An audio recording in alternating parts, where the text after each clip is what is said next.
July 5, 1943. The southern shoulder of the Kursk salient, 20 miles north of Belgorod, in the last gray light before a summer dawn. Along a shallow valley in front of the village of Cherkasskoye, the engines of 200 brand-new tanks were warming in the dark. They were Panthers, Panzerkampfwagen V, the most advanced tank Germany had ever sent into battle, and this was the first morning any of them would fire a shot in anger. Their crews had been told what this machine was for. It carried a gun that could kill a Soviet T-34 at 1.5 miles. It carried a sloped glacis that Soviet shells slid off. It had been rushed from the factory floor to this field for one reason: to break the deepest defensive belt the Red Army had ever dug and win the summer. The men in the turrets believed it could. In 72 hours, fewer than 10 of these 200 tanks would still be running. Most would never trade fire with a Soviet tank at all. This is the story of the finest tank of its generation, and the worst first day a tank ever had. To understand the Panther, you have to go back 2 years, to the summer German tank crews stopped feeling safe. In June 1941, the German army crossed into the Soviet Union with the Panzer III and the Panzer IV, and for a few weeks the campaign looked like France again. Then they met the T-34. The Soviet medium tank had armor set at a steep angle, so shells that struck it glanced away instead of biting in. It had wide tracks that carried it over mud that swallowed German tanks. It had a 76mm gun that could kill a Panzer III at ranges where the German 50mm gun simply scratched the paint. German crews reported firing round after round at close range and watching them bounce. The tank that had conquered Europe had met something it could not reliably hurt, and the men who drove it knew it first. The German response was fast and honest. In November 1941, a commission went out to the Eastern Front to examine knocked-out T-34s at close hand. The verdict was almost humiliating in its simplicity. Copy what works. Slope the armor. Widen the tracks. Fit a long, high-velocity gun. 2 firms, Daimler-Benz and MAN, were asked to design a 30-ton tank around those lessons. The Daimler-Benz design looked so much like a T-34 that crews might have shot at their own. The MAN design was chosen instead, partly because it used a turret rainmetal already had on the drawing board, which meant it could reach production sooner. That design became the Panzerkampfwagen V. The Army called it the Panther.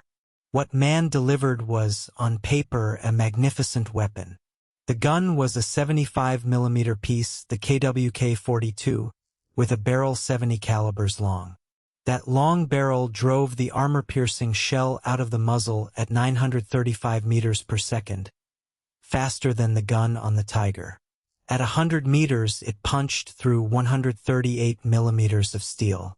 At 1,000 meters, still better than 110. At 2,000 meters, the far edge of a normal tank fight, it could still crack about 89 millimeters. A Panther could kill a T-34 from the front before the T-34 was close enough to answer. The protection matched the gun. The upper front plate was 80 millimeters thick and laid back at 55 degrees. So steep that when the Soviets later tested captured Panthers by shooting at them, they recorded no penetrations of the front at all. The gun mantlet was 100 millimeters of cast steel. This was a tank built to stand at the far end of a field and dismantle everything that came toward it. 5 men ran it. The driver and the radio operator sat in the front hull, the driver steering through a wheel and the gearbox that would give so much trouble. Behind and above them, in the turret, sat the commander, the gunner, and the loader, serving the long gun. The Panther was roomy by German standards, and the crews who trained on it liked it. There was one flaw built into the armor itself. The rounded lower edge of that cast mantlet could catch an incoming shell and turn it downward, through the thin roof of the hull, straight into the driver's compartment. It was the price of a curved mantlet, and it was never fully cured. The weakness was underneath the armor, where nobody in the field could see it. The Panther had grown. The 30-ton design brief had become a 45-ton tank. The engine was a Maybach V12 of 700 horsepower, and it drove that weight well enough on a good road, close to 46 kilometers an hour.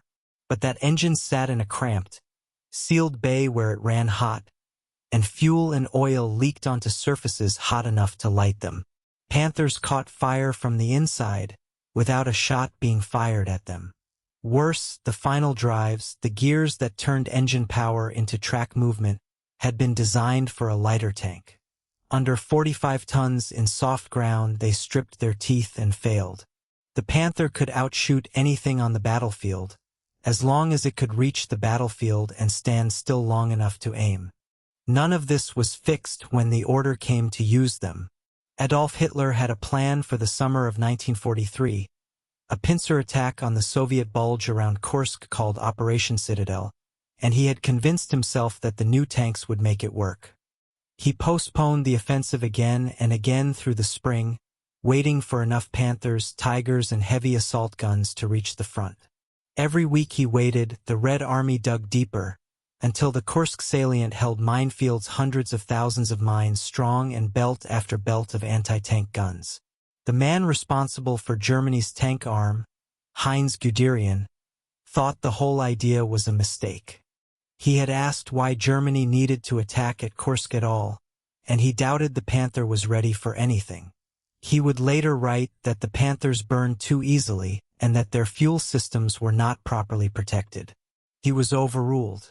The Panthers were formed into a single powerful unit, Panzer-Regiment 39, built from 2 battalions and placed under Major Meinrad von Lauchert, the officer who had trained them. The whole regiment, close to 200 Panthers, was attached to the elite Grossdeutschland division on the southern face of the salient in the 4th Panzer Army. This was the spearhead. The plan was for von Lauchert's Panthers to lead the southern attack and drive a hole through the Soviet defenses that the rest of the army would pour through.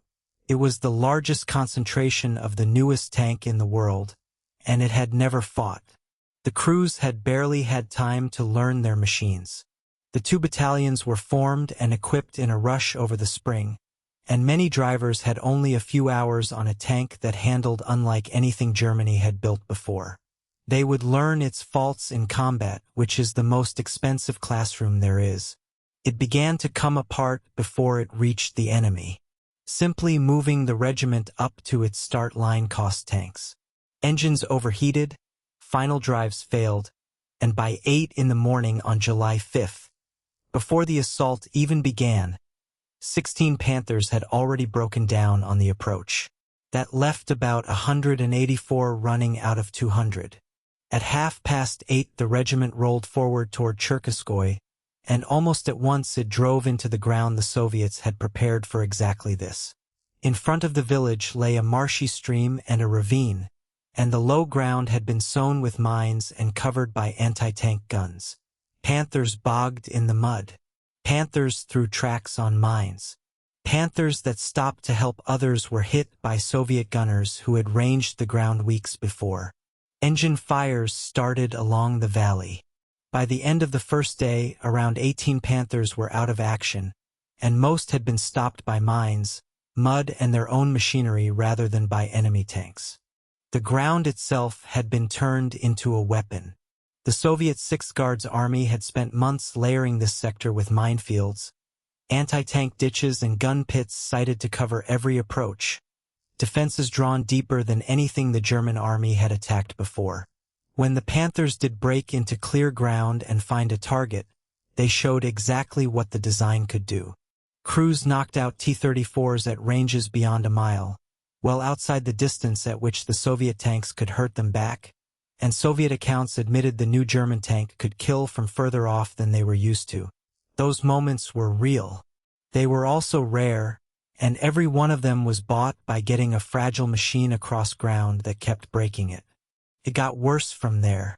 On the second day, the running total of Panthers lost past 30. The regiment kept pushing with Grossdeutschland, grinding forward against Soviet lines toward the next villages, but every mile cost more machines to break down than to battle. By the evening of July 7th, the entire regiment of 200 tanks could field only about 7 that were combat ready. 7. The rest were scattered across the approaches, burned out, bogged, or waiting on repair crews. By the 10th, the count of tanks running had crept back to 10 as mechanics worked through the night, but by then 25 Panthers were total write-offs and well over 150 were somewhere in the queue for repair.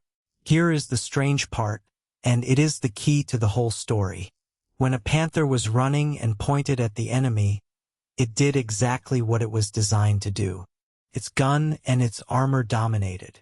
Soviet crews learned quickly that hitting a Panther in the front was close to useless and that they had to work around to the thinner sides. The problem was never what happened when the Panther fought. The problem was how rarely it got to fight. The count of running Panthers actually climbed back up as the battle went on, to 38 by July 11th, because so many of the losses were not destroyed tanks at all. They were breakdowns waiting on a mechanic and a spare part. A tank arm that spends its first battle in the repair line is not winning a battle. And then the direction of the whole campaign reversed under them. On July 12th, the Soviets threw their armored reserves into a massive counterattack in the south, near a place called Prokhorovka, and the German offensive stalled against defenses that would not break. On July 13th, with the Allies now landed in Sicily and the salient refusing to collapse, Hitler called Operation Citadel off. Kursk was the last great offensive the German army would ever launch in the east. From that point on, the initiative belonged to the Red Army, and it never gave it back. For the Panther, the retreat was where the real bill came due. A tank that has broken down in an attack that succeeds can be recovered and repaired. A tank that has broken down in an attack that fails on ground you are about to give up is simply lost, and there is nothing to do but blow it up so the enemy cannot have it. By July 21st, of the 200 Panthers that had started, 58 were written off for good, and 49 of those had been destroyed during the withdrawal rather than in the attack itself, abandoned by their own crews because there was no way to drag them home. The finest tank on the battlefield had been beaten, at its debut, mostly by its own final drives and a stretch of muddy ground. It would have been easy to call the Panther a failure and cancel it. The German army did the opposite, and history proved them right. The design underneath the teething troubles was sound. Engineers worked at the final drives and the engine fires, never quite curing them, but improving them enough. The Panthers that followed, the OSV-A and the OSV-G, are rated by many historians as the best balanced tanks of the entire war. The combination of a long, hard-hitting gun and a steeply sloped front that made a Panther seen head-on one of the most dangerous things an Allied tank crew could meet, right up to the last month of the war. Around 6,000 were built. The tank that had its worst day at Kursk spent the next 2 years being the tank everyone else feared. The men who really decided the Panther's fate at Kursk were not the gunners. They were the recovery crews, the mechanics with the tow cables and the big Birch Panther recovery vehicles, working under fire to drag broken tanks out of the mud and get them running again. Every time the count of operational Panthers climbed back up, it was because of them. In the end, the Panther's first battle came down to a quieter question than how well it could shoot. It shot superbly. The question was whether a tired man with a wrench and a tow cable could reach a stranded 45-ton machine before the line moved on and left it behind. At Kursk, too often, the line moved first.